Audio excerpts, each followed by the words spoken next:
La Sociedad Dominica de Medios de Comunicación, Sodomco, presenta A Pensar Más con Rosa María Palacios.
Muy buenos días, señoras, señores, buenos días, bienvenidos a Pensar Más con Rosa María Palacios en nuestras emisoras de la Sociedad Dominica de Medios de Comunicación. Radio Santa Rosa en Lima, 1500 kilociclos, 105.1 en la frecuencia modulada al sur de Lima, 1500 en la amplitud modulada en todo el país. Radio Santo Domingo en Chimbote, Radio San Martín en Arequipa, Radio Veritas Cusco, Radio Cepagua Ucayali, Radio Quillabamba La Convención, Radio Madre de Dios Puerto Maldonado. Estas son las emisoras dominicas del Perú que transmiten nuestro programa. También se une otra red de radios amigas, Radio Huánuco en Huánuco, Radio La Voz de Ayacucho en Ayacucho, Radio Pública en Puno, Radio Moro en Ancash, Radio Cumbre en Huancayo, Radio Milenio en Satipo, Radio Estación Solar en Abancay, Radio Oriente en Yurimagua, Radio Los Ángeles en Cajamarca, Radio San Valentín en Lampa, Radio Activa en Cerro de Pasco, Radio Continental en Huanta. Además, nos pone a Tawa en podcast en todo el Perú y el mundo. Tenemos las plataformas móviles donde nos pueden ver y escuchar, el Facebook, transmisión en vivo, y también el YouTube, transmisión en vivo. Compartan el programa para que todos podamos estar un poco mejor informados. Vamos a saludar a Rosa María Palacios, que ya nos está esperando en este 21 de abril del año 2021. Rosa María, muy buenos días.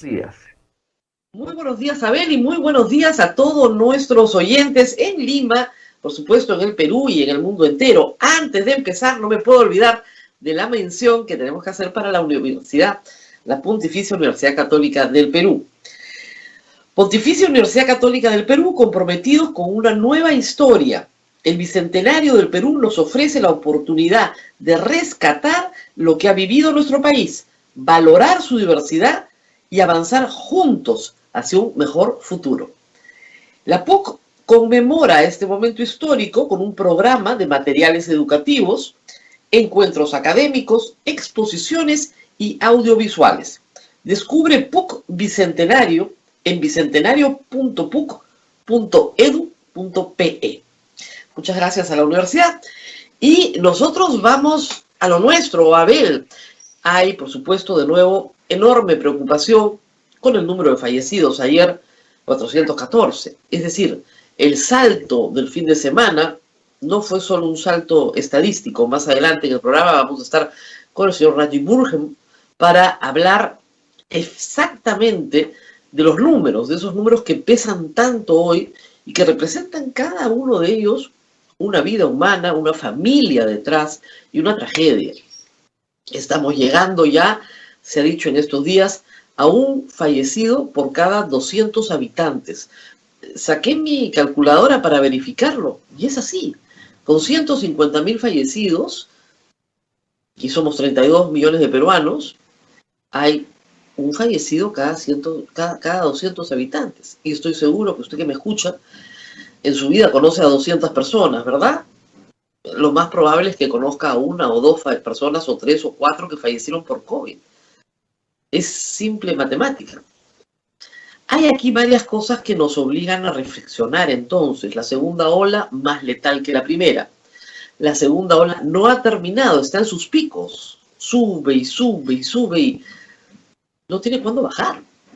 Cuando tenemos la esperanza de que está dando la vuelta a la curva y va cayendo de repente de nuevo un salto de estos gigantescos.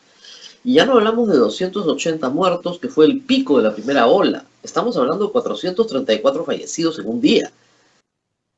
Hay quienes dicen, también eso lo preguntaremos hoy, que en realidad el número de fallecidos se acerca a los 800 diarios. Y esto hay que explicarlo, digamos, varias veces. Todos los años en el Perú mueren personas, es natural, es el fin de la vida, tiene que ser de esa manera. Pero más o menos mueren 320 personas al día. Eso es más o menos lo que han muerto en el año 2019, 2018. ¿Ok? 320 personas al día. Más o menos. ¿Ok? Ese es el promedio. ¿Qué pasa cuando en un día mueren 1.100 personas? ¿Qué es lo que está pasando en estos días? Pues hay una diferencia de 800 personas. Si el Ministerio de Salud nos dice que han muerto 400, entonces, ¿por qué hay 400 más no identificadas como COVID? Porque esas muertes, si bien reportadas, no tienen un diagnóstico de COVID. Sabemos que esta enfermedad ataca de muchas maneras. Hay personas que pasan meses en una unidad de cuidados intensivos y finalmente fallecen. Y hay personas que se sienten mal en la tarde, a la mañana siguiente se sienten un poco peor y en la noche están muertas. Hay personas en las cuales la enfermedad actúa con una violencia que no es la usual. Y en otras, simplemente la enfermedad pasa por ellos y no pasa absolutamente nada. Son completamente asintomáticas. Y estas son el grupo mayoritario. Entonces tenemos una población asintomática, enferma pero asintomática, una población con síntomas ligeros, los mismos que los de una gripe, tos, mocos, dolor de cuerpo, malestar, líneas de fiebre, y personas que pierden el olfato, que pierden el gusto, que necesitan oxígeno en casa, que es manejable en casa, y personas que no solamente entran a una UCI, sino que al salir de ella tienen secuelas durante mucho tiempo, incluso neurológicas. Entonces, como ustedes ven, el tratamiento es tan variado como somos los seres humanos. Por eso es una enfermedad muy difícil de atacar y de detectar, porque hay tantas enfermedades como seres humanos existen, no hay enfermedad, hay enfermo. Entonces, eso se le dice siempre a los estudiantes de medicina, ¿no? Hay que atacar a la enfermedad en el enfermo. Y el problema es que aquí la variedad reportada es enorme. Entonces tenemos este primer problema. Las personas que están muriendo en el Perú no están siendo identificadas y lo tuvimos desde el principio. Déjenme hacer una pequeña suma. Lo tuvimos desde el principio. No están siendo identificadas como personas que han muerto por COVID, lo cual hace que todo esto sea muy confuso. De nuevo, mueren 320 personas al día en el Perú sin COVID. Por toda causa, ¿ok? Por toda causa. Y de repente, eso es 116.800 personas al año. Supongamos un poquito más, 120.000 personas al año. ¿Ok? Esas son las que mueren regularmente. Pero resulta que tú tienes, en un año, 150.000 personas más. Es decir, han muerto 270.000 personas. Sin que nada más que la pandemia ocurra. No ha habido un terremoto, ¿no es cierto? Un cataclismo, no se ha hundido la placa de Nazca, no ha habido una guerra. No, estamos hablando solamente de una enfermedad. Esa es la magnitud del problema. Como ustedes comprenderán, con 120.000 muertos regulares y otros 150.000 más, ya duplicamos el número de fallecidos. Recuerden ustedes que los fallecidos empiezan en abril del año 2020, hace exactamente un año. Ese número de fallecidos, de extra fallecidos, ya duplicó el número de fallecidos regulares que tenemos en el Perú. Ustedes dirán, un año más y esto se duplica de nuevo. El problema es que esta enfermedad ataca de manera exponencial. Es decir, primero es 1, ¿no es cierto? Después es 2, después es 4, después es 16 y los saltos van 32, o sea, es exponencial. Entonces, eso es lo que preocupa muchísimo en este momento. ¿Qué hacer frente a esto? Bueno, lo primero, ustedes ya lo saben, lo primero es que cada uno tiene que cuidarse. Y eso es una responsabilidad personal indelegable. Nadie te va a cuidar, tú te tienes que cuidar y tienes que enseñarle a tus hijos a cuidarse. Y en eso la mascarilla, el lavado de manos, la distancia, evitar la aglomeración, todo eso es vital. Y eso es lo que ha salvado vidas. Eso es lo que ha salvado vidas. Al principio se creía que esta enfermedad podía matar entre el 1 y 3% de los infectados, ¿no es cierto? En este momento ya estamos de los adultos peruanos somos 24 millones y medio, 24 millones 500 mil, los que hemos ido a votar en el padrón electoral. De estos adultos, ¿no es cierto?, el 0.65 ha muerto.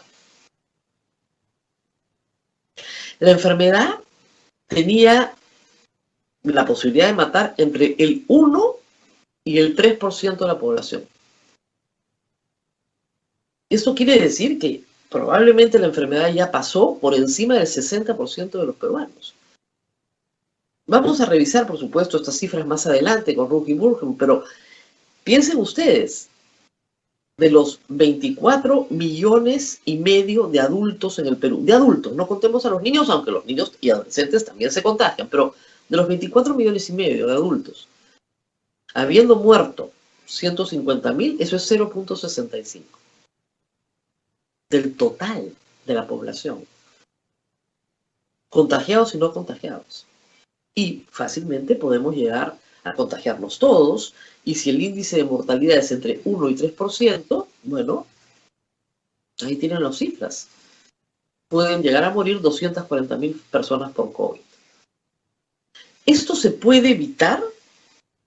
Sí se puede evitar. La buena noticia es que existe una vacuna. Una no, varias. La buena noticia es que se pueden salvar vidas vacunando. La mala noticia es que no tenemos las vacunas en número suficiente y en velocidad suficiente. Ayer el viceministro de Relaciones Exteriores se presentó en el Congreso e informó lo que se ha venido informando, pero de una manera creo que más articulada. Ya el Perú compró 48 millones de dosis de vacunas. Eso significa vacunar a 24 millones de adultos y esas dosis se tienen que entregar entre hoy y diciembre. Es decir, la cobertura total de los peruanos está. El problema, señores, es la velocidad de vacunación. Tanto Pedro Castillo como Keiko Fujimori han dicho que este año nos vacunamos todos. Y está muy bien.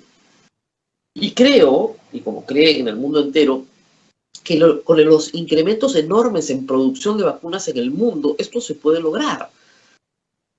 Se están abriendo plantas gigantescas en la India para producir megaproducciones de vacunas, porque hay que hacer megaproducciones de vacunas. Y una vez que este mercado se inunda, pues evidentemente habrá vacunas para todos. Pero hay que esperar 6 meses para que esto ocurra de manera masiva en el Perú. Hoy se están terminando de vacunar a los adultos mayores de 80 años, y se ha iniciado la expansión del programa a todas las regiones del Perú. El problema con la vacuna de Pfizer es que necesita una cadena de frío que no hay en todas partes, y por eso se está distribuyendo la de AstraZeneca. La mejor vacuna, señores, es la primera que llega a su hombro. No discutan, póngansela. Hay que ponerla lo más rápido que se pueda. Pero, lamentablemente, no llegan al Perú los 20, 30 o 40 millones de dosis que necesitamos en una semana. Llegan poco a poco. Por lo tanto, hay prioridades. Y está muy bien que la prioridad sea la primera línea, que ya está toda vacunada, y la prioridad sean los mayores de 80 años, que ya están esperando prácticamente su segunda dosis, la gran mayoría, o con 2 dosis, un número significativo. Así vamos a llegar muy rápidamente al primer millón de peruanos vacunados. pero se necesita vacunar a los otros 24. Sobre todo, se necesita vacunar a los mayores de 60 años. Se ha ofrecido desde el gobierno que esa vacunación se completa en mayo, junio y julio, y que para 28 de julio dejan a todos los mayores de 60 años vacunados. Ojalá se logre. Ojalá se logre. ¿Cuáles son los obstáculos? ¿Por qué no se logra a toda velocidad? Hay varios e importantes. Y esto demanda un compromiso político de los dos candidatos en segunda vuelta y del Congreso de la República. Un compromiso político que va más allá de gritarle a Sagasti genocida o terrorista. Necesitamos que el Estado compre las vacunas porque no se las venden a particulares todavía. El día que se las vendan a particulares, encantadísimos, que se las vendan a particulares y que los particulares las puedan vender en el Perú al Estado peruano y utilizar sus sistemas de distribución para vacunar gratis a todo el mundo. Pero el problema es que todavía no existe. No existe ese canal. El único canal es el Estado. Por lo tanto, todos los políticos peruanos tienen que poner de lo suyo para acelerar el proceso de vacunación. ¿Qué no ayuda? No ayuda que el canal Willax se dedique a hacerle mala fama a la vacuna Sinopharm, con el candidato ganador de Keiko Fujimori, el doctor Bustamante. Eso ha paralizado el envío de 20 millones de vacunas. 20 millones de vacunas que podrían estar salvando vidas hoy. Un proceso en el cual ya ha sido vacunada toda la línea médica. Y los resultados que ya detecta el colegio médico son muy buenos.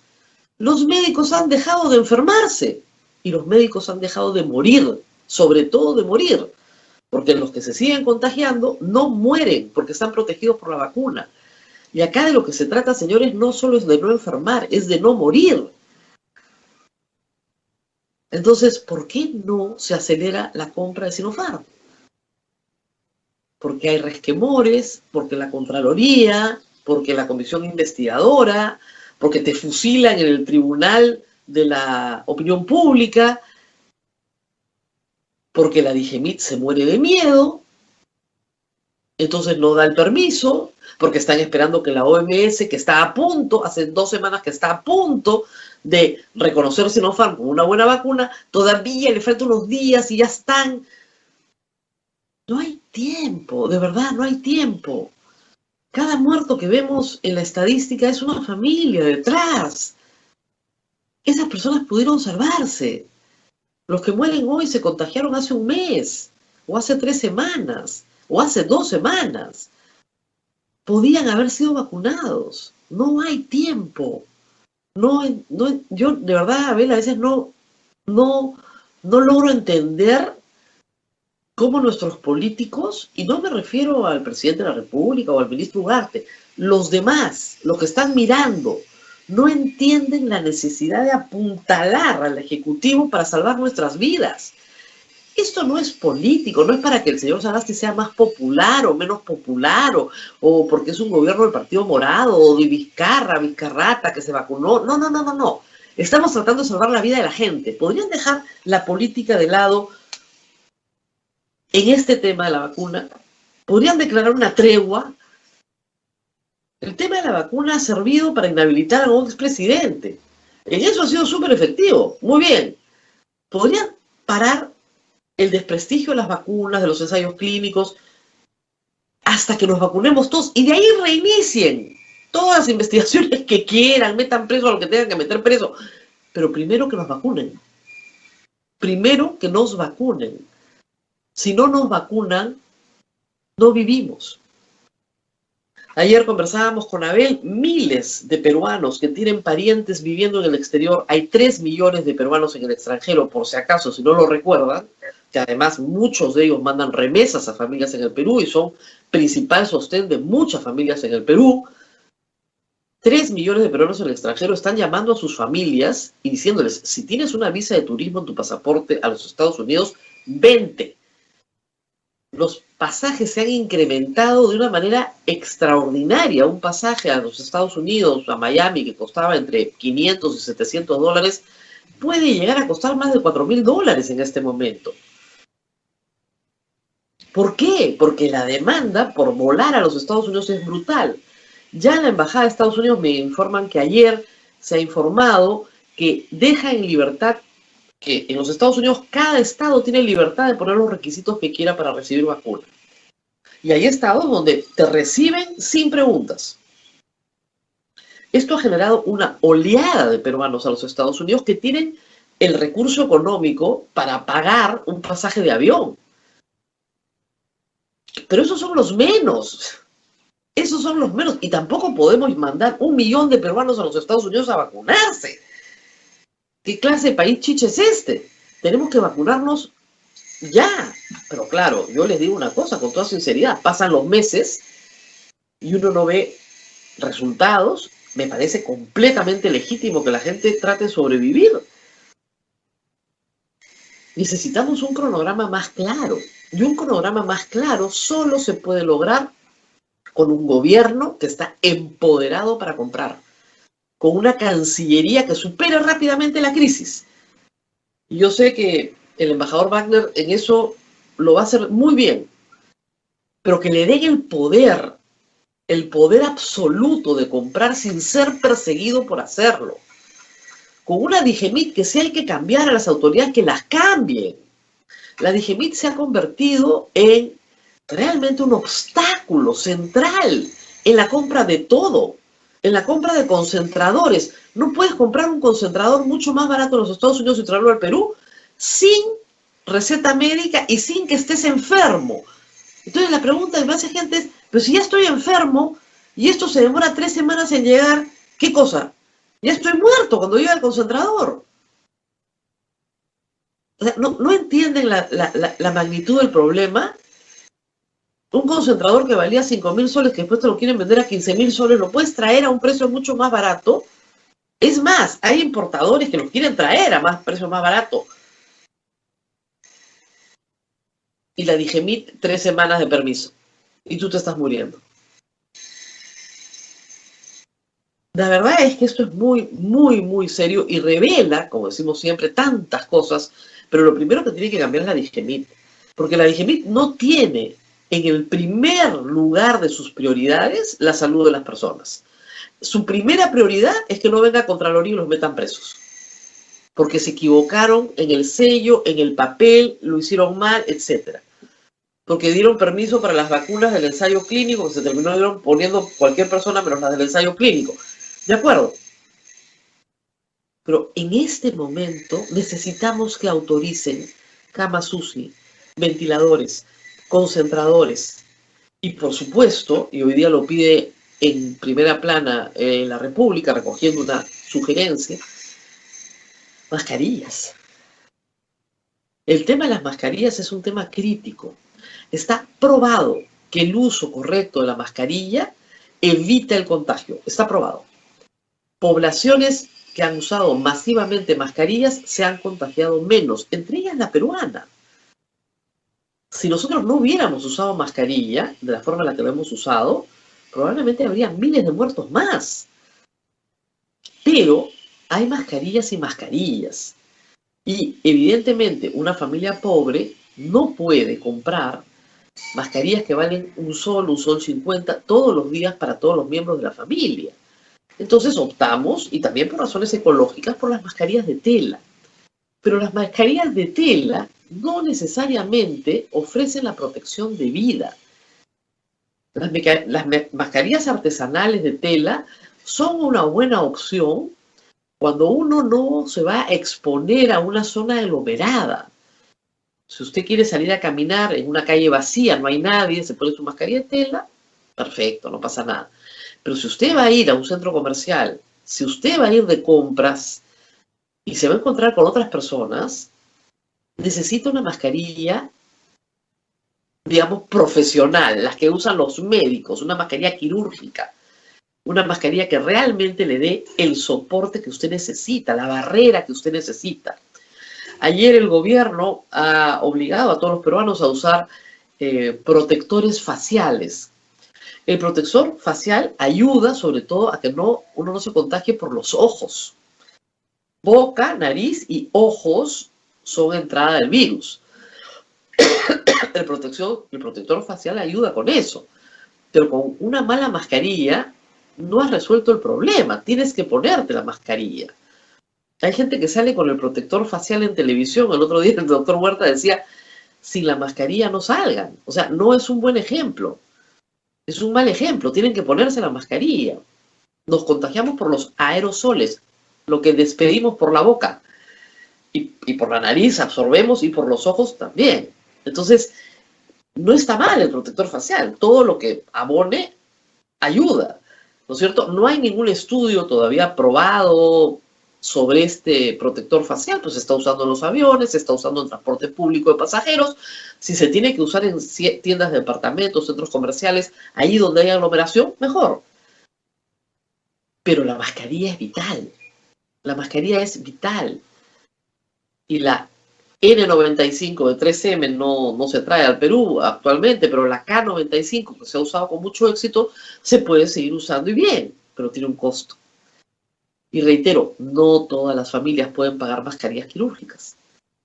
Entonces hay que repartirlas, hay que regalarlas.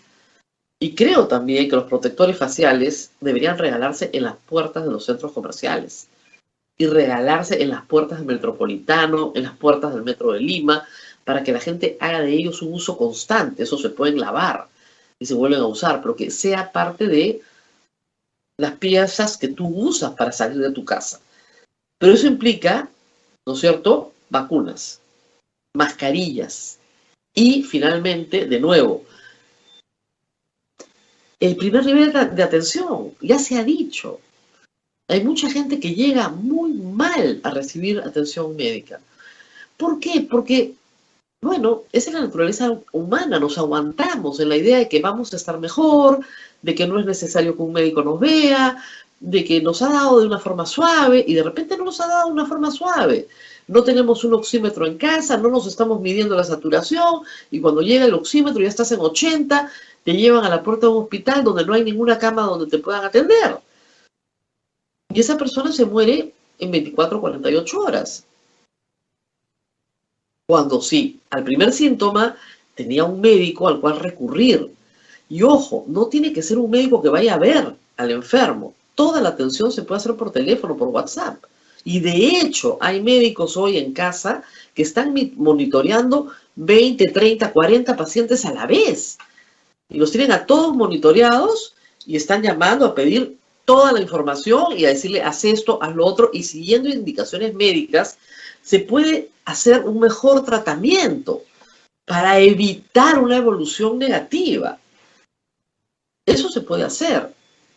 Pero para que se haga eso para todos los peruanos, tienen que haber médicos a disposición y un sistema que los organice desde un centro de atención primaria.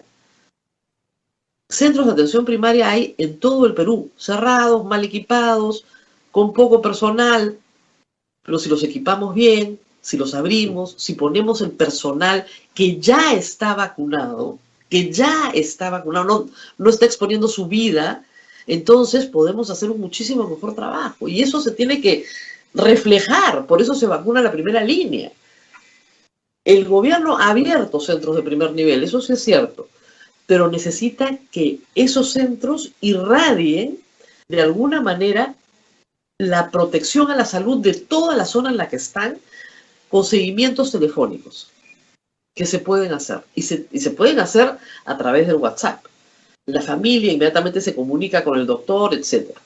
Los doctores ya están yendo a domicilios también, porque están vacunados. Entonces pueden entrar y atender a los pacientes a domicilio. Enfermeras que están yendo a domicilio también ya vacunadas. Se puede hacer. Pero, reitero, esto implica que el Estado pueda proveer el servicio. Y no es fácil. No hay personal. ¿Se puede permitir al gobierno contratar más personal? Por supuesto que sí, personal ya vacunado. O sea, en ese paso podemos avanzar ya sobre la base de la vacunación de toda la primera línea. Pero eso implica cierta voluntad política. Vamos a conversar con el doctor Ugarte sobre esto. Pero reitero, nada de esto se logra si tú tienes un Congreso que se dedica a hostilizar al gobierno y a dos candidatos que sobre este tema no dicen nada. El plan de gobierno, el señor Pedro Castillo, se escribió en febrero del 2020. Ni una palabra sobre la pandemia. No existe. No hay pandemia. Muy bien. El plan de gobierno de Keiko Fujimori dice bien poco. Lo que los dos dicen es que ya no van a haber cuarentenas. Y yo no me amarraría a eso, porque pueden haber cuarentenas cortas, inteligentes. Keiko Fujimori dice que los establecimientos comerciales deben abrir las 24 horas del día. En eso tiene razón. A mayor horas de atención, menos aglomeración. Y tiene razón en que el enemigo es la aglomeración, no el centro comercial. Pero implica esto sentarse y discutir. Y yo creo que ambos candidatos están obligados a darnos la tranquilidad en las próximas 7 semanas que no van a ser un obstáculo para la vacunación y que sus partidos no van a perseguir a aquellas personas que están trabajando duro por traer vacunas al Perú. Yo no veo ese pacto político por ninguna parte. Y regresamos al número espantoso de muertos que tenemos. Y lamentablemente estamos atrapados en una situación muy difícil. Dos opciones políticas muy malas para el Perú. Una significa la ruina económica para los más pobres. Al principio nunca es para los más pobres, pero inevitablemente es para los más pobres. Y yo sé que no me van a creer, porque normalmente la población nunca cree cuando les dices que un proyecto populista es un proyecto que hambrea al pueblo. Nunca te creen. Y unos años después estás caminando en una carretera huyendo del país, ¿no? Yo recuerdo a mis amigos venezolanos al principio de Chávez. No les parecía mala. Te decían que se necesitaba un cambio, que la redistribución. Ya no me queda ningún amigo venezolano en Venezuela. Algunos se acomodan, otros no. Y les puedo decir lo mismo de Ecuador y de Bolivia. Al principio, sí, claro, por supuesto, pero después te vas dando cuenta que las cosas, y algún buen día no tienes trabajo. Y cuando ya no tienes en qué trabajar, tienes que agarrar a tus hijos y moverte. Lamentablemente, el plan de Pedro Castillo nos conduce a eso. Graben estas palabras: si ganan las elecciones, se va a demorar mucho tiempo en cambiar las cosas, y yo espero que esa demora frene los ímpetus que tiene de destruir la economía peruana. Básicamente eso es lo que van a hacer. Pero mientras tanto podrían pactar Keiko Fujimori y Pedro Castillo, no terminar de matarnos a todos, sino apostar por un programa de vacunación que realmente funcione antes de diciembre. Lo que estamos pidiendo es que se acelere la llegada de vacunas al Perú. Se entiende perfectamente, que hay un problema de oferta. No hay las vacunas, hay que pelear con otros países. Pero explíquenme por qué Chile ha vacunado al 25% de su población. Lección aprendida la de Chile también. O sea, cuando vacunas al 25% de la población, no significa que todos puedan salir. Tienes que llegar al 60% de la población. Y finalmente, antes de irnos a la pausa, porque viene Randy Burgum, lo que se necesita urgentemente, y el MINSA no sé si lo está haciendo o no, es un estudio de prevalencia. Hay que saber cuánta gente ya se enfermó, porque eso nos permite proyectar la enfermedad hacia el futuro.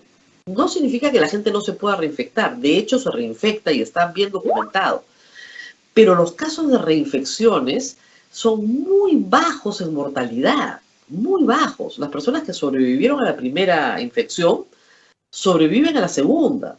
Entonces, necesitamos saber cuánta gente en el Perú ya se infectó. En noviembre del año pasado, la prevalencia de la ciudad de Lima era 40%. La prevalencia de Iquitos era 70%. La enfermedad ha regresado a Iquitos, pero no en los niveles de la primera ola. Tenemos que llegar al 70%. Todo eso está en investigación. Pero vamos a la pausa y regresamos con un experto en números. Vamos a hablar con el señor Raji Bursum en unos minutos. Volvemos después de la pausa, ¿verdad, Abel? Así es, volvemos después de la pausa con Raji Bursum, que ha sido llamado para sincerar los números de fallecidos a una comisión especial del gobierno. Así que él nos va a contar todo.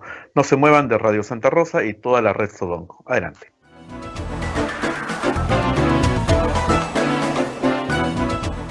Sodomco, Sociedad Dominica de Medios de Comunicación.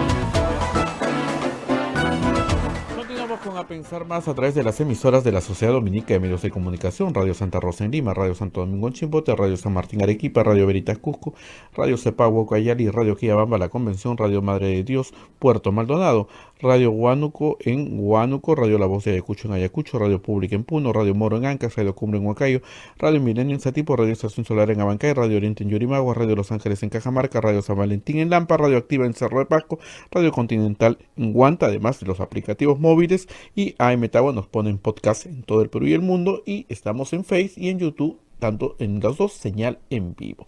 Bien, Rosa María ya se encuentra con Raji Bursum, que es integrante de Open COVID, y además el gobierno lo ha llamado para sincerar las cifras que todos los días nos presenta la sala situacional COVID. Rosa María, adelante. Muy buenos días a Raji nuevamente, muchas gracias por estar con nosotros para hablar un poco de números, de estos números que representan vidas. Ojo, no es porque los tomemos con frialdad, cada una de estos números representa una persona, una familia que ha fallecido. Tenemos el dato, digamos, estadístico de que en el Perú mueren en promedio 314, 320 personas diarias sin pandemia. 365 días al año, eso nos da 116.800 personas. Digamos, 120.000 personas al año, para ponerlo en redondo, mueren en el Perú, en tiempos normales. Sin embargo, desde hace un año, desde abril del año pasado, esto se incrementa enormemente sobre lo normal, los 320 diarios, y pasamos encima de los 1.100 diarios hoy. Es evidente que esto no corresponde pues a una hecatombe, a una guerra, corresponde a una peste. ¿Por qué le cuesta tanto al Estado llamar a estas muertes por COVID? Y si nos puedes explicar eso sería muy importante. Hola, buenos días. Existe unos protocolos y unos criterios que se han creado desde el año pasado, ¿no? Y todos somos testigos de todas las decisiones que se han hecho desde el año pasado, que todavía se han estado continuando hasta este año. El tema de qué es considerado una persona que ha muerto por COVID, ¿no? Existe una diferencia entre una estimación de la cantidad de muertos y lo que es un muerto confirmado, ¿no? Cuando hablamos de un muerto confirmado, estamos hablando donde ha existido una prueba, ¿no? Una prueba molecular, y inclusive si tenías una prueba rápida, eso no es considerado una persona que estaba con un caso confirmado, ¿no?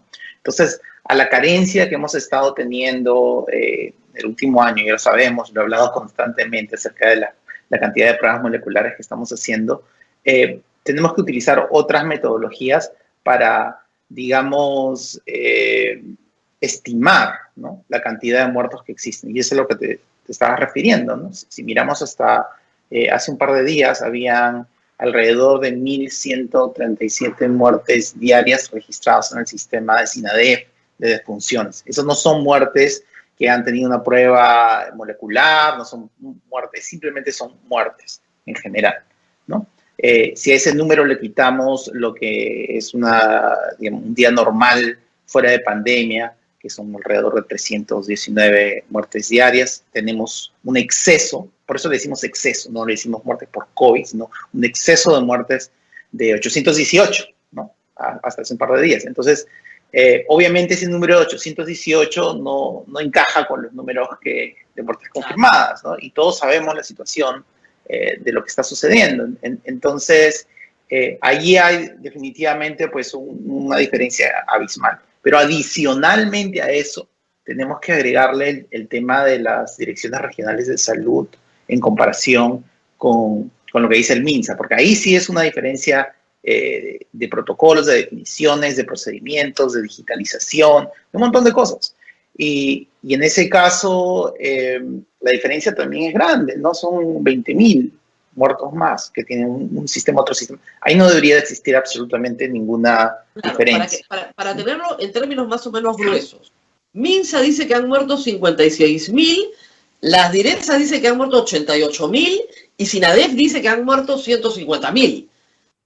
160 casi. Ya 160 hoy día. Ya, muy bien. Entonces, el número real es 160.000. Pues no hay...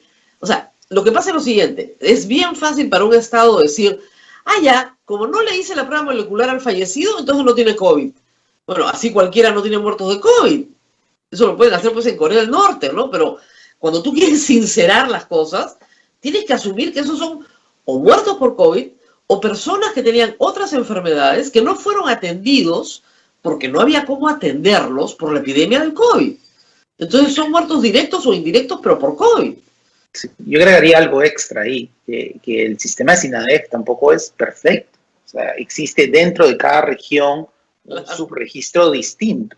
Y a eso, o sea, le tienes que agregar pues el comportamiento también en zonas rurales, ¿no? Si viene COVID en un pueblo y se mueren bastantes personas, y tienes que viajar, ¿no? Pues 7 horas para llegar a la ciudad para registrar en SINADEF. Un montón de personas que no lo hacen, simplemente los entierran y ahí se acabó. Y dentro de mismo Lima también estamos encontrando en algunas zonas, digamos, cementerios clandestinos, ¿no? Ventanilla, estaba hablando justo con un amigo que trabajaba. Y esos, tienes que preguntarte, ¿no? Si llegan al registro de SINADEF o no. Entonces hay una serie de conversaciones de cómo se va a estimar ese número, de cuáles son las diferencias. Toda esta introducción sirve para que nos explique cuál va a ser el trabajo de la comisión que usted integra, una comisión creada justamente para el sinceramiento de cifras. ¿Cuál va a ser el trabajo de ustedes? Sí, tuvimos la primera reunión esta semana, el lunes. Hay una serie de preguntas que se han hecho, ¿no? El objetivo final es de tener un sinceramiento de cifras de fallecidos de COVID-19, una o dos cifras, ¿no? Y ahí es donde viene la discusión, ¿no? De la diferencia entre el estimado y los confirmados. No podemos tener 3, eso creo que todos estamos de acuerdo, ¿no? Y esas diferencias no pueden existir, pero sí tenemos que crear un protocolo y un criterio y algo reproducible. O sea, para mí personalmente la importancia es de que cuando salgan estas cifras, que un ciudadano pueda calcularlas, ¿no? Con datos abiertos, que pueda calcularlos con un procedimiento claro que te diga, mira, estas son las categorías que están entrando dentro de esta estimación, estas son las categorías que no están, esta es la razón por qué. Entonces es una serie, el entregable, en verdad, es una serie de recomendaciones y de características. Aparte de eso, hay, yo personalmente y otros miembros estamos viendo también qué es lo que pasó con las recomendaciones anteriores, ¿no? ¿Cuáles de estas se han implementado, cuáles no se han implementado, por qué se han implementado? Entonces es una evaluación un poquito de los sistemas digitales y de crear transparencia, ¿no? Con este proceso, ¿no? Cada vez que alguien me dice, hoy día se han muerto 300 personas o 350 personas, dices, A eso quiero llegar. Por ejemplo, hace días que el SINADEF está reportando, ¿no es cierto?, 800 muertos, por ponerle una idea. Sí. Hace días. El día domingo en que se reportan 434 fallecidos, sí, claro. ¿En el SINADEF hubo un salto o no? ¿O es un sinceramiento de cifras anteriores? Esa es una excelente pregunta, ¿no? Es una excelente pregunta y es algo que se va a responder en esta semana, en las siguientes semanas. No tengo una respuesta. Es una pregunta vital. No digo para que no nos preocupemos, Digo porque de repente están aprendiendo a contar mejor, digamos, ¿no? Entonces, como ya están haciendo mejor el protocolo de identificación del caso, están contando mejor. Pero no significa que la enfermedad esté siendo más letal de lo que ya ha sido en las últimas 2 semanas. Y eso puede significar que la curva comienza a cambiar. Y eso es muy importante saber. Sí, lamentablemente, a ver, desde el 13 de marzo ha habido un aumento ligero diariamente, hasta el 15, hasta hace unos días. Y después del 15, 16, una reducción pequeña, pero, o sea, el reflejo de las elecciones o de Semana Santa todavía no aparecen en el SINADEP, ¿no? Eso lo tienes que ver 2 semanas después, un poquito más. Y no es que quiero traer malas noticias, pero la tendencia actual es una reducción pequeña, pero no debería sorprendernos si es que hay un aumento en los siguientes días, claro, ¿no? Entonces, todavía, claro, comienza a verse el efecto de Semana Santa y el efecto de las elecciones, ¿no es cierto? Sí. Entonces, son grandes aglomeraciones, pero sobre eso todavía pues faltan 15 días por delante. Pero sí lo digo por lo siguiente, porque hay un momento en que la curva voltea, eso ya lo sabemos. Hay un momento, y hay que saber cuándo llegue ese momento, más o menos, porque eso nos permite planificar ese silencio epidemiológico que te da un aire para hacer muchas cosas. Sí. O sea, si entre ola y ola aprovechas la resaca, ¿no es cierto? Puedes movilizar al país. Pero el problema es que si entre ola y ola no compras más oxígeno, no pones más camas, no aprovechas el respiro que te está dando la enfermedad. Sí, es lo que ignoramos. Lo ignoramos en la primera ola, ¿no? Totalmente. Exactamente. Cuando en septiembre se debió haber ido a comprar oxígeno como locos, a comprar más camas UCI, a comprar más ventiladores, a comprar, porque justo había bajado. Entonces, equipas, y luego viene la segunda y entras con mucho más aprendizaje, ¿no? Ahora, yo voy más allá, ojo, yo voy un poquito más allá de eso. Existen cosas que hemos aprendido el año pasado que actualmente estamos ignorando, ¿no? Tampoco quiero tirar todo adelante, pero, por ejemplo, el hecho de los aerosoles, ¿no? Y ahora estamos poniendo reglas digamos, en los centros comerciales, de ponerte tus lentes y esas cosas, en vez de hacer normativas para digamos, incluir sensores de dióxido de carbono dependiendo a los metros cuadrados, ¿no? Eso es más importante que pisar un poquito de lejía o lo que sea cada vez que entras a una... La lejía en el zapato ya se comprobó que no es necesario, ¿no? Sí. Lo necesario es taparte este triángulo, eso es lo necesario. Y sí, taparte los ojos porque el virus también entra por los ojos. Sí. Ojos, nariz y boca. Pero, como tú dices, un protector facial sucio no te ayuda en nada. Tiene que estar lavado, limpio, ¿ya? Pero un concentrador de dióxido de carbono sí, porque te dice cuánta gente hay. Sí, te ayuda. Exacto. Te ayuda para los aforos. Existe, digamos, una serie de medidas. También viene el tema de la politización del tema de la vacuna, ¿no? O sea, nosotros hemos tenido 2 millones de vacunas que debieron haber llegado en marzo y fue un tema tan político que simplemente no se hizo la adquisición de esos 2 millones de vacunas. Por eso la introducción del programa, Randy, tú lo has escuchado, pero mi ruego es, porque los 2 candidatos y el Congreso de la República y el presidente de la República, o sea, el Ejecutivo, el Legislativo y los candidatos se pongan de acuerdo en dejar de politizar la vacuna. Sinopharm es una vacuna que ha funcionado para toda la primera línea. Todos los médicos están vacunados con Sinopharm y funciona.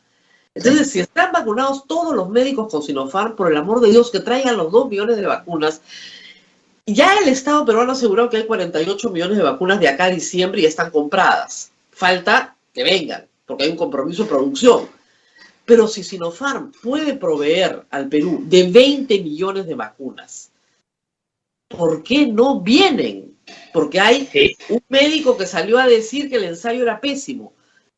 El ensayo está contaminado, tiene 1000 problemas y seguramente Sinopharm no lo va a tomar en consideración. Está trabajando con su ensayo en Abu Dhabi y la OMS tiene que aprobarlo probablemente en las próximas 2 semanas. Pero demora, pues. Todo eso es demora y demora. Y nosotros teníamos ya el compromiso de traer 2 millones más, ahorita. Sí. Entonces, Ahí hay un... Sí, disculpa que te interrumpa. Ahí hay un problema también, o sea, viendo el otro lado, también Sinopharm, en otros países ha estado teniendo esa costumbre de estar regalando esas 2.000, y todavía esa es la cifra, ¿no? Está regalando 2.000 dosis a diferentes gobernantes en diferentes países, entonces eso causa problemas, pero en fin y al cabo tenemos que preguntarnos, o sea, la solución real son las vacunas, ¿no? Entonces ahí hay un tema.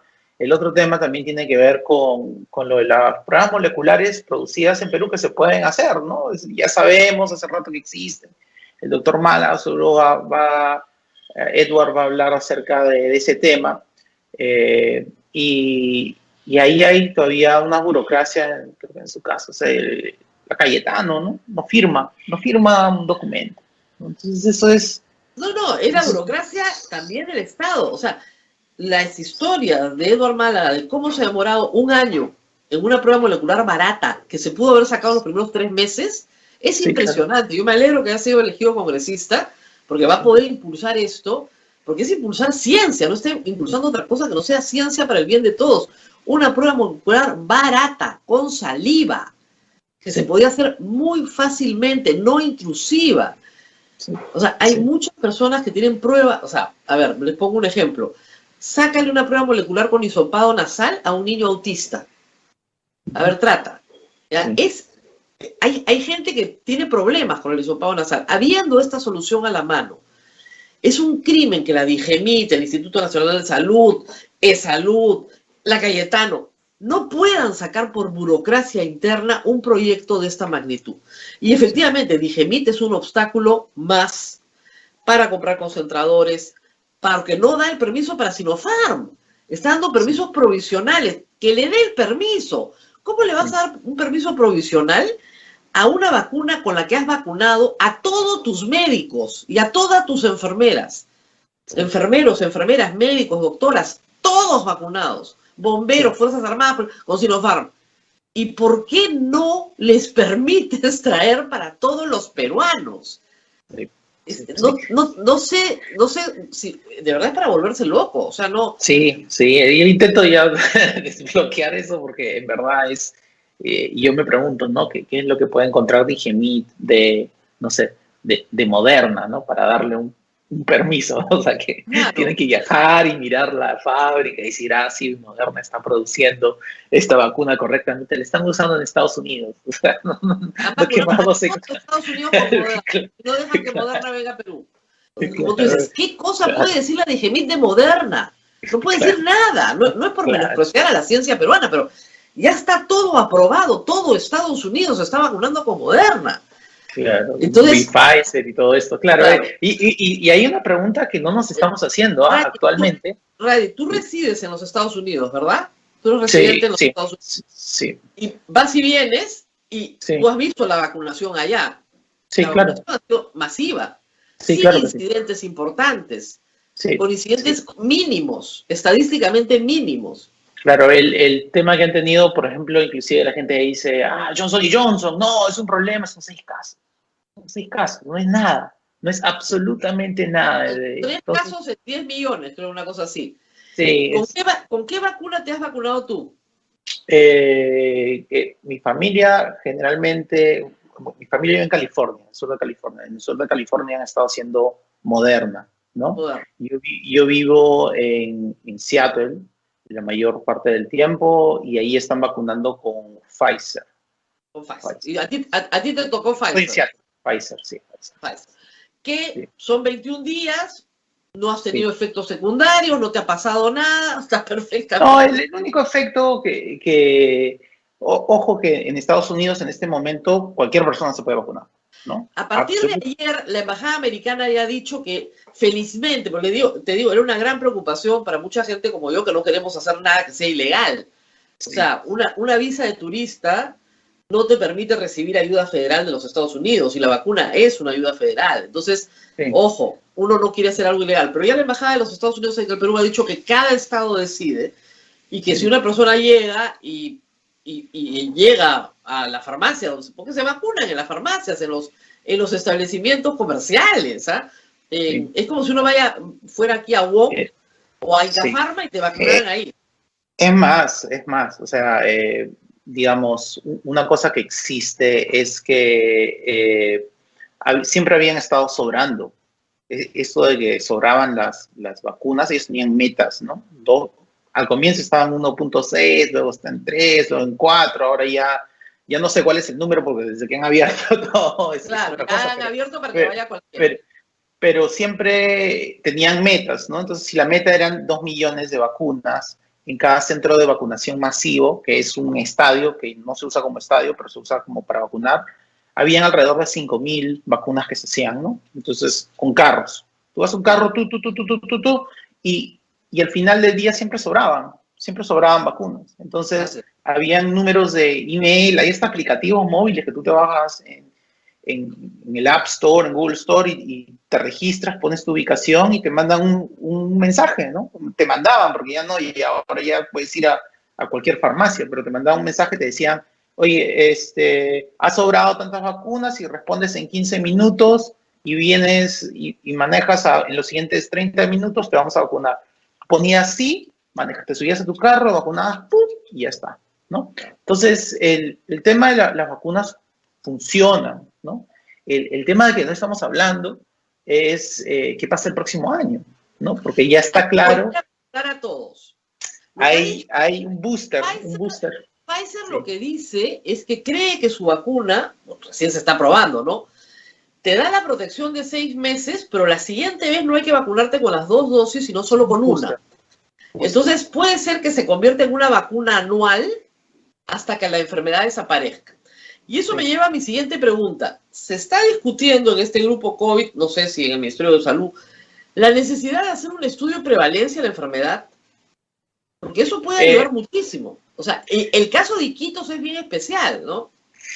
Ahí estás tocando una parte de unos comentarios internos. Justo teníamos unos estudios de cero prevalencia, pero eran los resultados, los mismos que publican, ¿no? Entonces han habido una serie de preguntas que han venido de mi parte, o parte de Patrick acerca de esto, pero todavía se está trabajando. Entonces, hasta que tengan las respuestas, todo eso. Entonces, sí se ha hecho el estudio de prevalencia. Todavía no tengo la respuesta a las preguntas que estaba haciendo, ¿no? Entonces, pero digamos, ¿pero el levantamiento del campo se ha hecho? En teoría sí. En teoría sí, claro, puede haberse hecho mal, de acuerdo, pero en teoría sí hay un levantamiento del campo. ¿De qué mes? ¿De marzo? Justo, estás tocando exactamente en las preguntas que estaba haciendo. No tengo todas las respuestas, pero sí tenemos una serie de preguntas que hemos hecho acerca de eso, ¿no? Sí hay que reconocer también que se sale un poquito del propósito del grupo, ¿no? Pero estando ahí, honestamente, he tenido tantas preguntas que esas son unas esenciales, ¿no? Que definitivamente... Claro, porque mira, sí, o sea, yo sí creo que ayuda al sinceramiento, porque arroja una realidad. O sea, si te dicen, por ejemplo, que la prevalencia en Lima ya es 60%, el número de fallecidos por el porcentaje que se estima entre 1 y 3% tiene que coincidir de alguna manera. Entonces sí necesitas el estudio de prevalencia. Creo que no excede a las atribuciones de la comisión. Recomendarlo.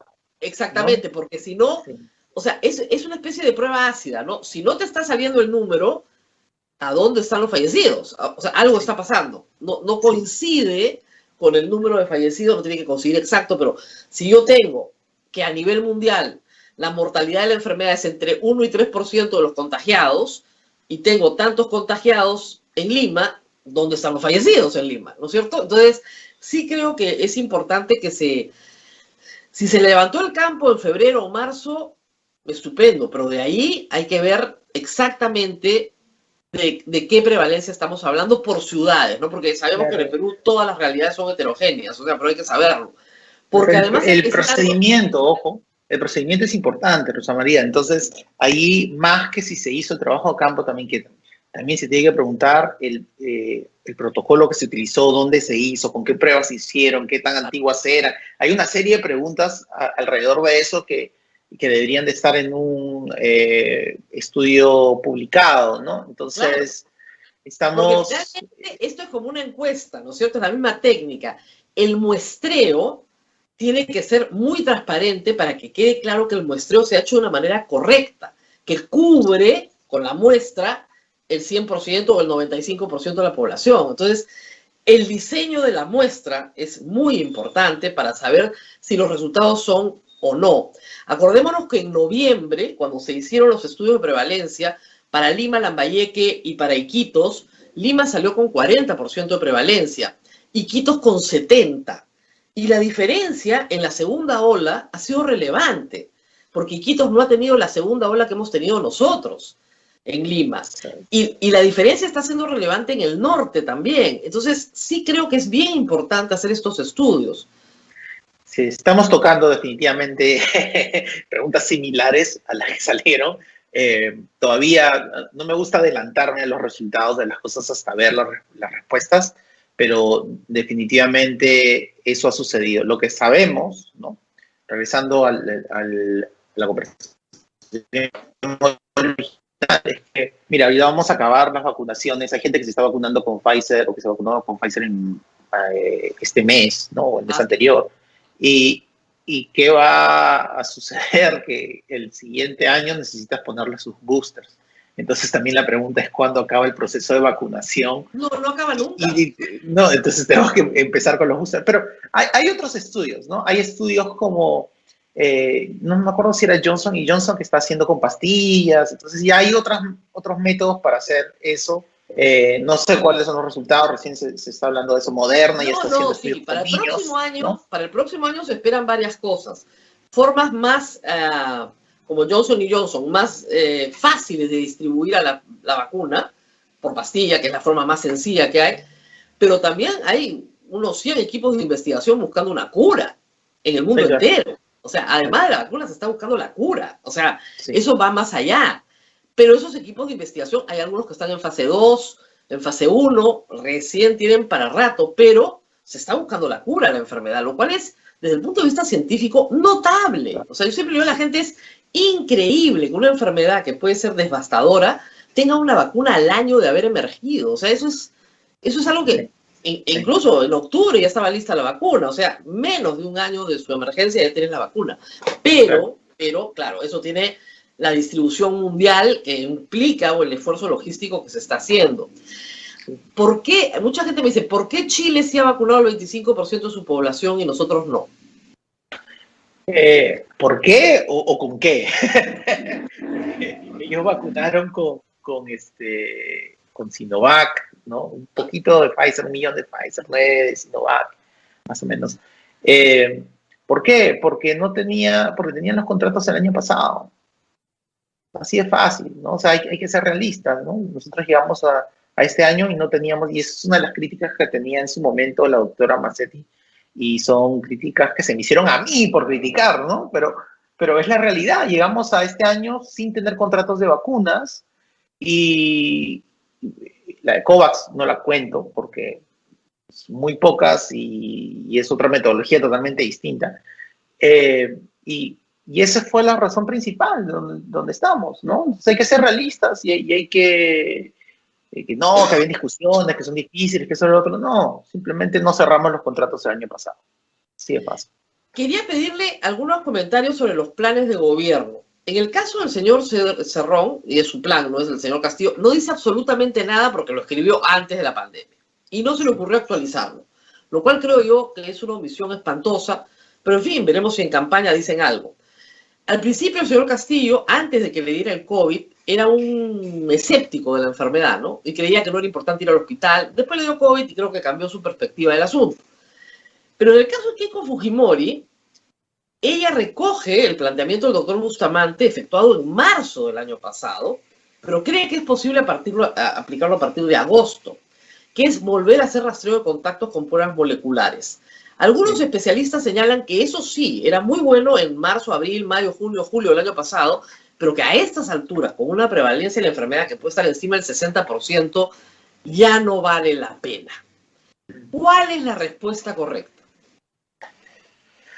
Creo que todos los países que con vacunación han hecho rastreo de contactos y continúan haciendo rastreo de contactos. Entonces, me parece, yo creo que existe también una fatiga acerca de ese tema en general, ¿no? O por lo menos personal, que están insistiendo en eso demasiado.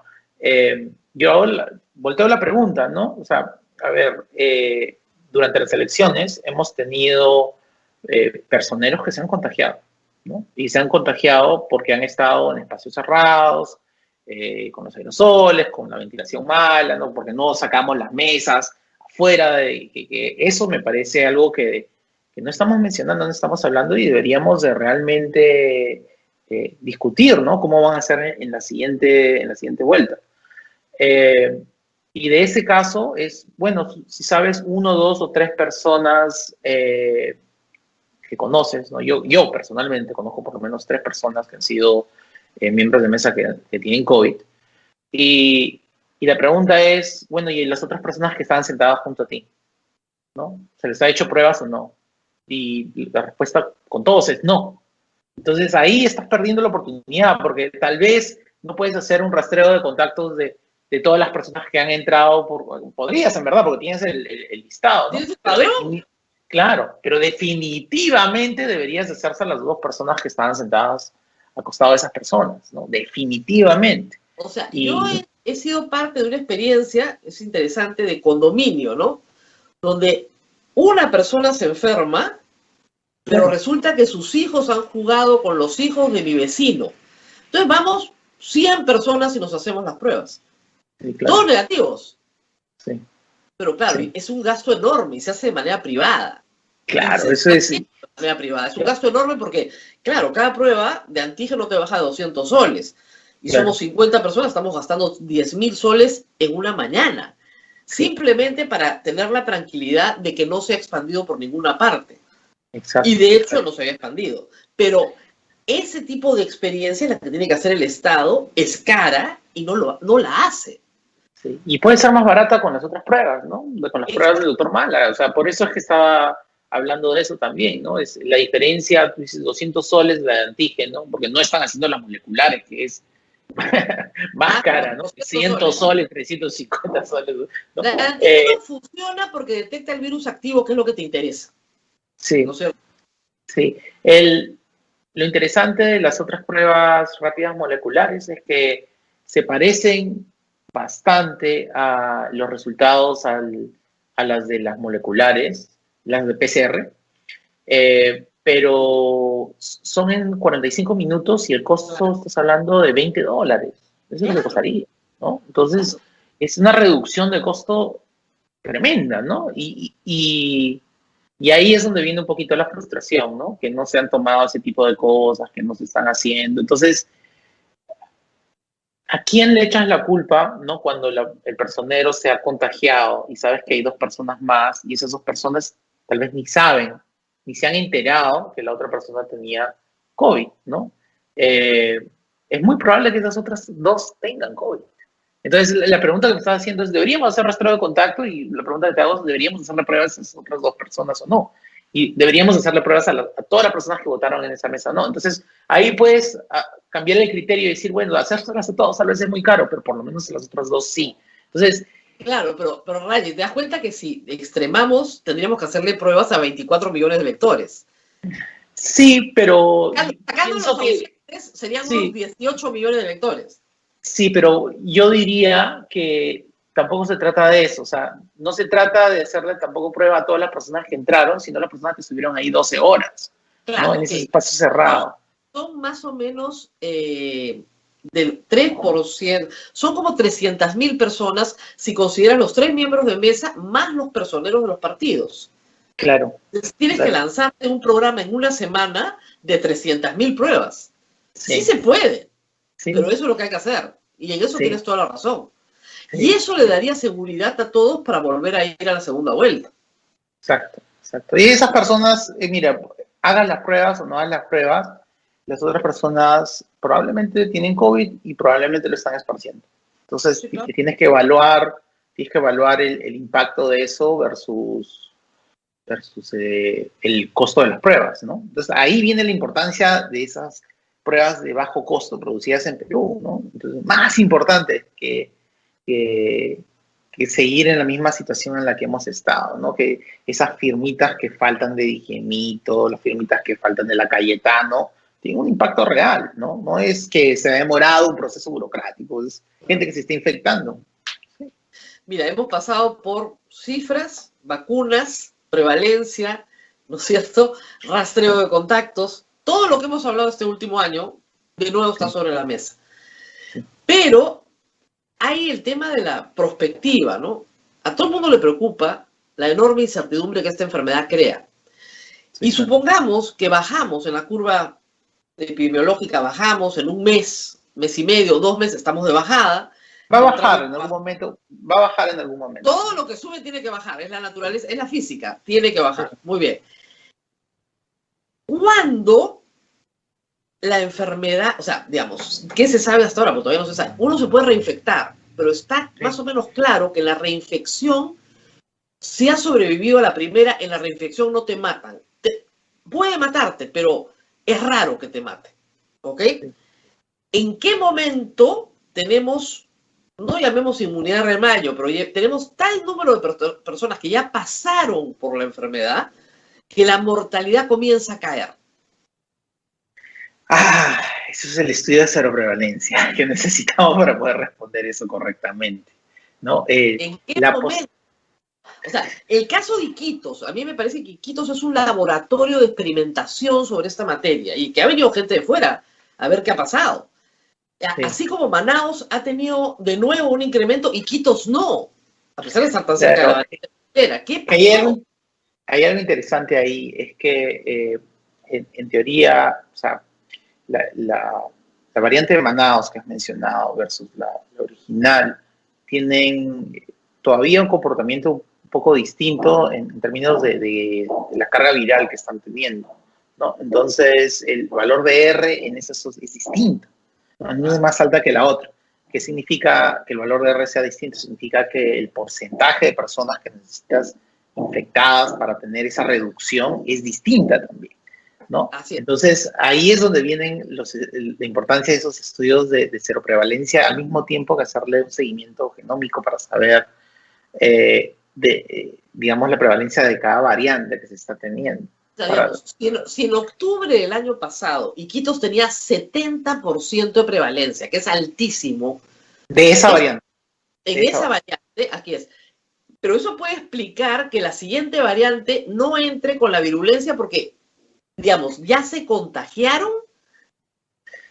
Las reinfecciones, ojo, yo creo que estamos subestimando la cantidad de reinfecciones que existen. No. Hay muchísimas más.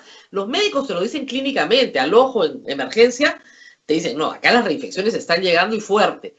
Pero no matan, o sea, no te varían, o sea, sí te varía tu índice de mortalidad. Sí, ahí es interesante porque sin tener las pruebas hechas es muy difícil hacer cálculos con eso. O sea, también tengo anécdotas de personas, ¿no? Que la primera vez no les dio tan fuerte y la segunda vez se murieron. O sea, conozco de casos así, pero no hay como datos. Claro, pero no tenemos el dato duro, ¿no? Hasta ahora, de la información no peruana, pero sí internacional, la mortalidad sí es bien baja en la segunda infección. Afuera del Perú. En el Perú no tenemos la información, eso está clarísimo, porque no se han hecho los estudios. Sí, yo tengo una anécdota ahí, un amigo que trabaja en un laboratorio mirando pruebas. Estábamos hablando el otro día y es joven, ¿no? Entonces se infectó una vez, no le pasó nada. Dice, yo he sido infectado, a mí me ha dado COVID 3 veces. 3 veces le ha dado COVID, ¿no? Ya, bueno, él tiene todos los anticuerpos del mundo, pues ya. Claro, entonces tiene COVID 3 veces y tiene una máquina PCR en su laboratorio. Entonces, es que cada vez que tenía mimos ahí, se ha hecho su prueba el mismo aprobado Claro. y confirmado en PCR, ¿no? 3, 4 veces en la misma máquina. Y dice, en cada infección ha tenido digamos, un síntoma distinto. Uno era dolor de cabeza, el otro era el cansancio con los pulmones, el otro era... Entonces, yo le digo, no, es que hay gente como tú que crea variantes, ¿no? Claro, Porque... es verdad.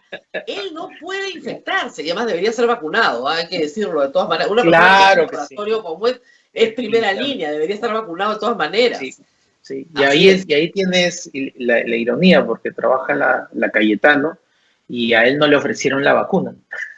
No dice, yo me he infectado 3 veces y no me han ofrecido la de Sinopharm. Y esta otra persona que nunca ha estado, le han dado la vacuna. Todo ese vacunagate es... Todo el vacunagate es un capítulo tan feo, tan triste, que hace recordar a la guerra con Chile, ¿no? La verdad, francamente. Pero bueno, mucha gente, Raji, está en este momento en el Perú pensando, recordando a sus parientes en los Estados Unidos. Como sabemos bien, yo siempre digo, hay 3 millones de peruanos viviendo en el exterior, no todos en Estados Unidos, pero un número significativo, creo que casi 1 millón en los Estados Unidos. Y que los llaman y le dicen, vente, porque acá te pueden vacunar. Claro, hay que juntar para el pasaje, ¿no? Y no todos pueden, pero sí están saliendo por miles del Perú. ¿Es algo que tú recomendarías hacer?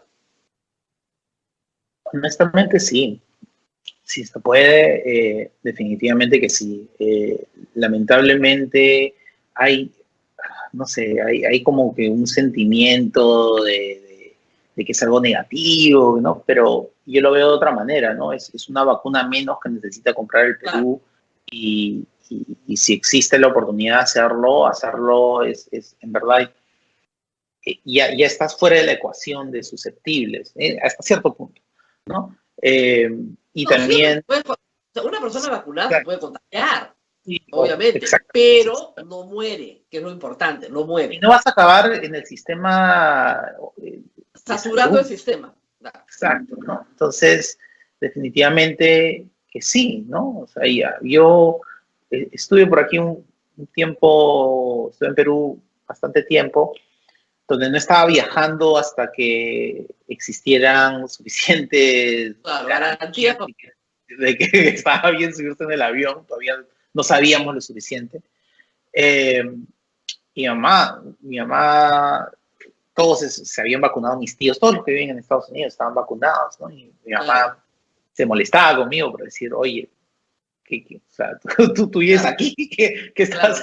Pero residente americano, claro, le digo, mamá, me da miedo subirme al avión, ¿no? Claro. Me da miedo subirme al avión porque veo lo que está pasando, pero al final, o sea, yo sí pienso que si puedes ir a vacunarte, que deberías hacerlo, ¿no? Deberías hacerlo simplemente porque vas a reducir la cantidad de presión que vas a poner en tu sistema de salud, ¿no? ¿Y cuál es el problema? No le estás quitando, o sea, no le estás quitando la vacuna a ningún peruano en ese caso, ¿no? Es mi opinión personal.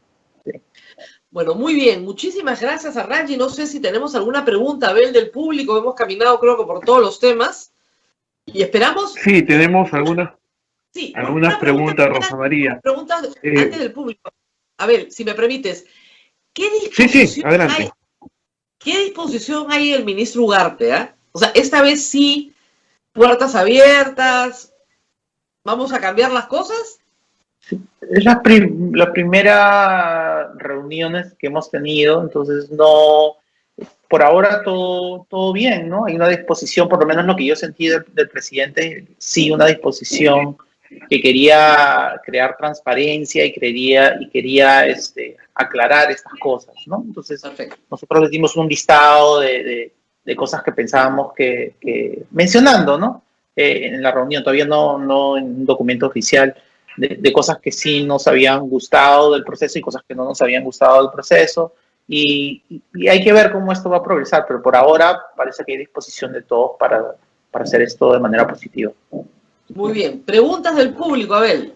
Sí, en Open COVID, Rayi tienen el porcentaje, tienen el porcentaje de infección en Open y con qué tipo de variante. ¿Tienen esa información?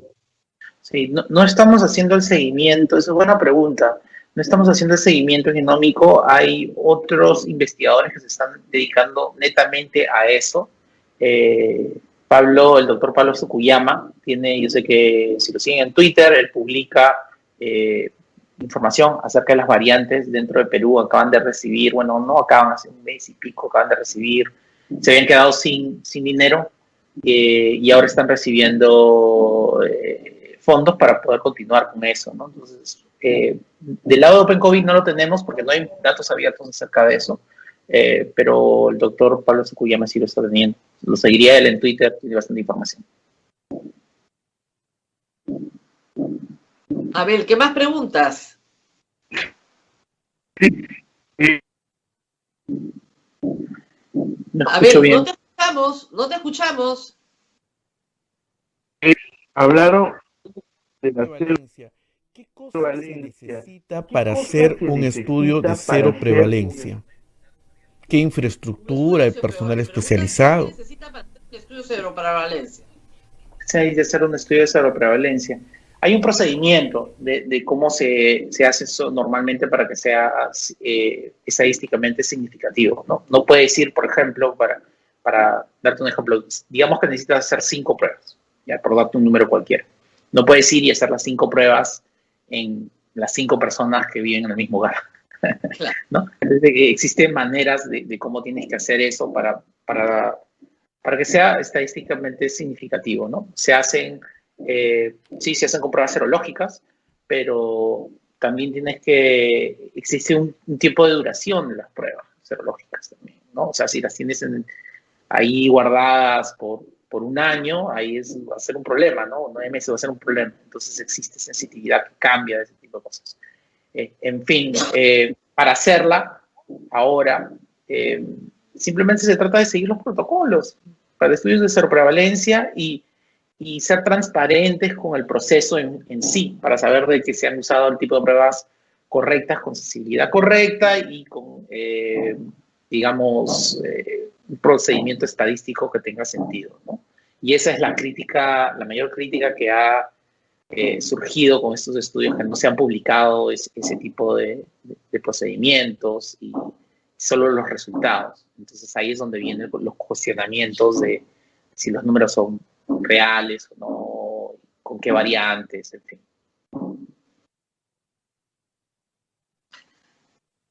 Abel, ¿alguna pregunta adicional? A ver, no, Rosa María, ahí sobre todo iba por ahí, por la cero prevalencia. Y bueno, ¿y qué cree que usted, que el presidente que salga electo el próximo 6 de junio debe hacer inmediatamente, incluso antes de asumir el cargo, ¿no? ¿Qué es lo que se tendría que hacer para empezar a doblar esa curva que nos está asustando? Sí, esa es una excelente pregunta, en verdad. Yo creo que debería hacerlo antes, ¿no? Yo también. Antes, o sea, no se trata de qué vamos a hacer el 28 de julio, esto se trata de hacer un consenso entre ambas partes y realmente no confundir a la población con mensajes simplemente para ganancia política, ¿no? Las preocupaciones que muchos de nosotros tenemos a veces tienen que ver con esperanzas falsas que se dan de cosas que no están probadas, ¿no? Cuando tenemos, digamos, mención de la vacuna peruana constante, no, que debemos de dejar la vacuna peruana, que no tiene ningún estudio de fase 1, 2, 3, en personas, donde hay cuestionamientos digamos, que se ha hecho en personas humanas, en fin, no me quiero meter mucho en eso, pero hay cuestionamientos graves, ¿no? No es una realidad de algo que simplemente apoyas y se hace una firma de Digemit y ya todo está bien, ¿no? Entonces, eso hace daño y se ha utilizado dentro de la campaña y he visto hasta indicios que todavía se están utilizando ahora en la segunda vuelta. Y es preocupante. Entonces, ¿no? Esas cosas habría que pensarlo 2 veces, ¿no? antes de hacer eso. Y también, ojalá, no, a mí personalmente me preocupa también el cuestionamiento que se hace al origen de las diferentes vacunas, ¿no? Porque tenemos vacunas que son, o sea, siendo realistas, tenemos vacunas que están siendo hechas en países comunistas y en países norteamericanos, entonces el este, el oeste, y algo me late que va a haber cuestionamientos de ese tipo ideológicos, en vez de estar hablando de que necesitamos una vacuna, punto, sea donde sea que venga, tienen sus estudios, perfecto, ¿no? Eso sería bueno que se pronuncien ahora, ¿no? Así es. Muy bien. Muchas gracias a Raji Burgum. Esperemos que pronto todas las preguntas que él tiene sean respondidas adecuadamente. Eso lo esperamos todos, porque son las mismas que tenemos nosotros. Y que de esta manera podamos finalmente saber, en este mundo lleno de incertidumbres, qué perspectiva podemos hacer sobre la enfermedad. Y mientras tanto, como siempre, a seguirnos cuidando. Gracias por estar con nosotros. Gracias a ustedes por la invitación. Bueno, Abel, nosotros también nos despedimos, tengo que hacer otro programa, hemos excedido largamente el tiempo, así que nos vamos despidiendo y nos reencontramos mañana nuevamente. A los adultos mayores que hoy día los están vacunando. Hoy día los están vacunando la segunda dosis en Lima Centro, en el Colegio de Montserrat, acá nomás en Conde de Superunda con la avenida Tacna. Ahí están vacunando a los adultos mayores y en el Colegio Beethoven también la segunda dosis. Así es que y de verdad que felicito a los que organizaron, porque ayer fui llevando a mi mami Rosa María y mira, rapidísimo entró, salió, más demoramos en la espera, que siempre te piden que te demores 20 minutos para ver si hay algún efecto, así que muy bien organizado, así es. Sí, la verdad es que las referencias que tengo de todos los tíos, abuelos, padres, de amigos, ha sido que gente me decía, yo me sentía en Suiza, me decían, qué bárbaro, qué bien organizado. Entonces, sí, hay que felicitar ese trabajo de médicos y de enfermeras que están trabajando muy duro para poder completar la vacunación de todos los mayores de 80 años en este mes de abril, que son las personas más vulnerables. Las personas mayores de 80 años, cuando enferman, en la mayoría de los casos mueren. Entonces tenemos que salvarlos primero a ellos y luego los demás. Pero, como hemos dicho en este programa, la aceleración de la llegada de vacunas es importantísima. No puede ser que se hayan perdido estos 2 millones de vacunas de Sinopharm que llegaban para abril por razones políticas, ¿no? Y son 20 millones de vacunas las que tienen que llegar de Sinopharm. Si pudieran llegar lo antes posible, sería muchísimo mejor. Muy bien, Abel, gracias y nos vemos mañana. Nos vemos mañana, Rosa María. Cuídate mucho. Chao, chao.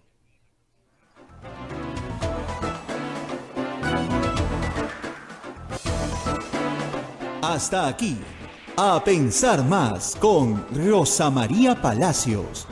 Este programa fue producido por la Sociedad Dominica de Medios de Comunicación, Sodomco.